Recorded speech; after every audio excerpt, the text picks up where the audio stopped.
4 Meji YouTube video K Lia Oper Jo Tum Ny Story Lik KDHS K Oper Time N Strong Hook Lik K Do. Hook Jandar.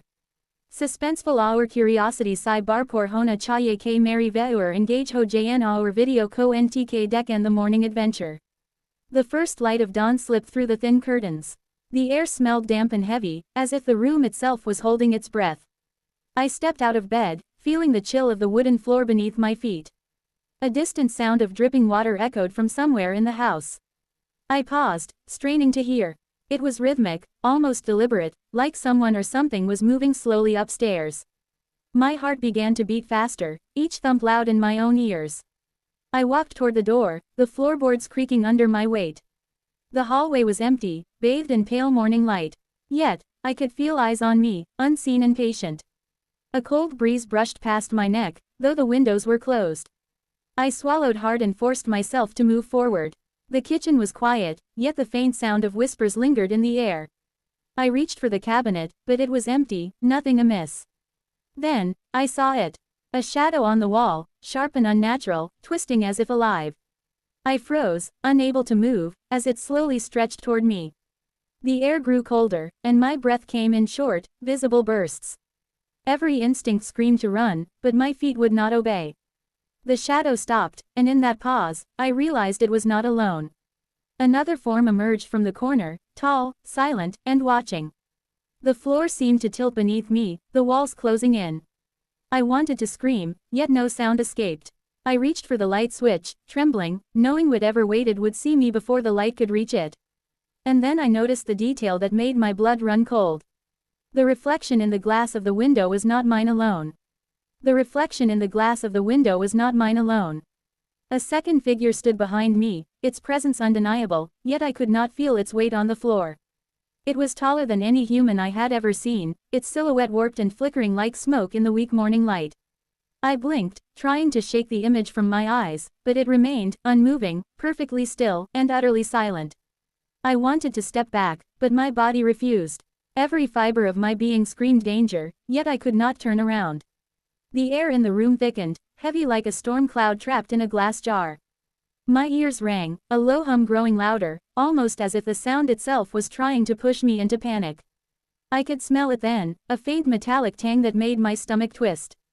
I swallowed hard, my throat dry, and tried to focus on anything ordinary, the table, the chair, the faint rays of sunlight.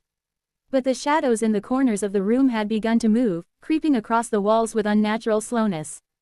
I noticed them only when they shifted, small movements at first, like the twitch of a creature hiding just out of sight.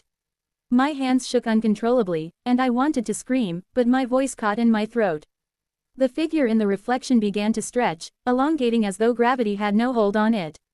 Its limbs lengthened, thin and impossibly long, brushing against the ceiling and walls without making a sound. I realized then that it was not bound by the room's dimensions, not limited by anything I understood. Panic began to claw at my chest. I wanted to run, but the hallway seemed to stretch endlessly in front of me, each step taking me further from the door I thought I knew. The dripping sound had returned, louder now, closer, like footsteps in water. I turned my head slightly, just enough to catch a glimpse of the floor. There were footprints, wet and dark, leading from the corner of the kitchen toward me. They were not mine. I forced my eyes to track them, each step leaving an imprint that seemed to throb like a heartbeat. Then, the whispers began. At first, they were soft, indistinct, like wind brushing over dry leaves. But they grew sharper, forming words I could not understand, yet somehow knew were meant to terrify me. My skin crawled. The shadow in the reflection moved again, closer this time, sliding over the glass like water flowing down a window pane. It leaned toward me, and I could see faint details emerging in the flickering light. Its face was pale, too pale, with hollow eyes that seemed to suck the warmth from the room.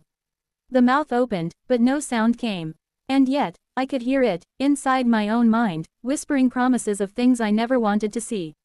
I stumbled back, finally breaking the frozen trance, and slammed into the counter. The sound echoed through the kitchen, louder than I expected, yet the shadows did not flinch. I ran to the door, my hand gripping the knob, trembling. But the hallway stretched farther than it had before, dark and impossibly long. I tried to pull the door open, but it would not budge. The temperature dropped sharply, each breath forming clouds in front of my face. I could see my own fear reflected in the glass once more, but now it was mingled with another face. A face that mirrored mine perfectly, yet twisted in ways I could not comprehend. It smiled, not a friendly smile, a knowing, patient, and utterly cruel smile. I dropped to my knees, gasped